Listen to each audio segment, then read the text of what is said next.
அது ஒன்று சதக்கத்துல் ஜாரியா, தொடர்ச்சியாக செய்யக்கூடிய தான தர்மம். இரண்டாவது பலனுள்ள கல்வியை அவன் இந்த உலகத்திலே கற்றுக் கொடுத்தது. அது ஒரு வார்த்தையாக இருந்தாலும் அதன் மூலமாக ஒருவன் பலன் பெற்றிருந்தால் இறைவன் அவனுக்கு அந்த கூலியை மரணத்துக்கு பிறகு கொடுப்பான்.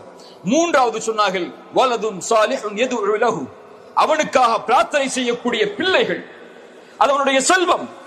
அப்படிப்பட்ட வளர்ப்பில் அந்த குழந்தையை அவன் வளர்த்து அவன் மரணித்ததற்கு பிறகும் தன்னுடைய தந்தையை நினைவு கூர்ந்து தன் ரப்பை அழைத்து அவன் இறைவனுக்கு முன்னால் முன்வைக்கிறானே, அந்த கோரிக்கை, அந்த பிரார்த்தனை இறைவனிடத்தில் மிக மேலானது. இந்த உலகத்திலே சிலரை பார்க்கிறோம், என்னுடைய தந்தை எனக்கு நலவு செய்யவில்லை, என் தந்தை எனக்கு எதிராக இருக்கிறார்கள், என்னுடைய நேசத்திற்கு, என்னுடைய முறைக்கு, என் தேர்ந்தெடுப்பிற்கு அவர்கள் மாற்றமாக நடக்கிறார்கள், நான் எப்படி அவரோடு நல்ல முறையில் நடந்து கொள்ள வேண்டும் என்று மார்க்கம் சொல்வதை கேட்க முடியும் என்று கேட்கிறார்கள்.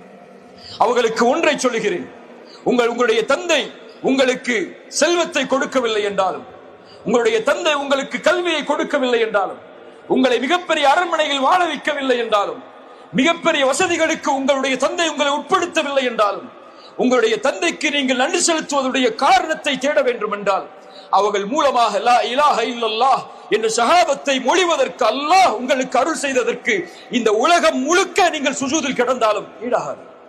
வேறு எதையும் அவர்கள் கொடுக்க தேவையில்லை உங்களுக்கு. அவர்களிடத்தில் நீங்கள் நல்ல முறையில் நடந்து கொள்ள வேண்டும் என்ற அடிப்படைக்கு, அல்லது நீங்கள் உங்களுடைய தந்தை, உங்களுடைய பெற்றோர்கள் உங்களிடத்தில் நல்ல முறையில் நடந்து கொள்ள வேண்டும் என்றால் பிரார்த்தனை செய்யுங்கள்.